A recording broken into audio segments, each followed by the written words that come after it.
Assalamualaikum warahmatullahi wabarakatuh dan salam Malaysia Madani saya titipkan buat semua. Izinkan saya memperkenalkan diri sebelum meneruskan bicara dengan panjang lebar lagi. Nama saya Nur Syakira binti Syekh Fuzain dan berumur 10 tahun. Sekarang saya mendapat pendidikan di SK Nilai Impian yang terletak di Gugusan Taman Nilai Impian Negeri Sembilan. Kod sekolah saya ialah MBA 4057. Di kesempatan ini, saya amat teruja untuk berkongsi tentang sebuah buku yang pastinya amat dikenali oleh pembaca-pembaca di luar sana, iaitu sebuah novel yang berjudul Merantau ke Delhi. Izinkan saya berkongsi dan memberi sudut pandang dari seorang murid sekolah rendah seperti saya tentang sebuah karya agung yang sangat terkenal ini. Novel Merantau ke Delhi merupakan sebuah karya sastera klasik yang sangat berharga hasil nukilan Bung Hamka atau nama penuhnya Profesor Dr. Haji Abdul Malik Karim Amrullah. Buku ini telah diterbitkan semula oleh PTS Media Group yang merupakan satu-satunya penerbit Malaysia yang diberikan hak bagi menerbitkan kembali karya-karya Hamka di Malaysia. Saya sering kali diberitahu oleh guru-guru tentang hasil-hasil karya agung yang ditulis oleh Bung Hamka yang mempunyai nilai kesusastraan yang tinggi. Ini menjadi pencetus untuk saya mendekati hasil tulisan karya agung dari Profesor Hamka. Penulis hebat ini merupakan seorang ulama, sastrawan dan cendekiawan Muslim Indonesia yang banyak menghasilkan karya besar dalam bidang sastra, sejarah dan keislaman. Kembali kita kepada novel Merantau ke Delhi ini yang mempunyai 232 halaman bercetak dan kandungan di dalamnya terdiri daripada 16 bab dan diakhiri dengan glosari kosakata untuk membantu kita lebih memahami cerita di dalam novel ini yang ditulis di dalam bahasa Indonesia. Novel ini mengisahkan perjalanan hidup seorang pemuda bernama Leman bersama isterinya Poniam.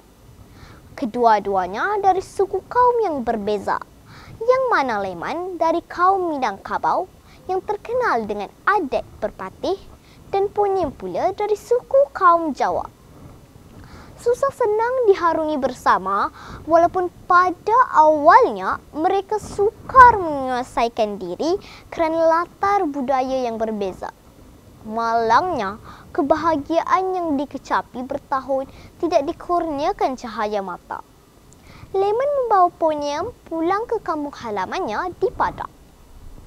Kesetiaan mereka berdua diuji apabila kaum keluarga Leman menyarankan agar dia berkahwin seorang lagi dengan perempuan yang sama sukunya. Konflik bermula apabila Leman lemah dan termakan saranan kaum keluarganya. Leman mengahwini Mariatun sebagai isteri kedua dan akhirnya Poniam diceraikan. Poniam juga digambarkan sebagai wanita yang berpekerti mulia dan pemaaf walaupun Leman bertindak kejam terhadapnya. Walaupun novel ini ditulis pada tahun 1930-an, saya berpendapat kisah ini masih lagi relevan untuk kita kaitkan dengan kehidupan masa sekarang yang melibatkan ketidakadilan dalam hubungan sesama manusia, persefahaman dan sikap tolak ansur yang amat penting dalam apa jua permasalahan. Jalan cerita novel ini menarik yang mana plotnya tidak berjela-jela. Pada awal cerita, penulis menggambarkan tentang kehidupan pekerja yang mencari rezeki di kawasan perkebunan Delhi. Melalui novel ini juga, pembaca akan didedahkan dengan adat Minangkabau yang mengutamakan kaum perempuan. Sedikit sebanyak, pembaca akan memahami budaya orang Minangkabau pada masa itu.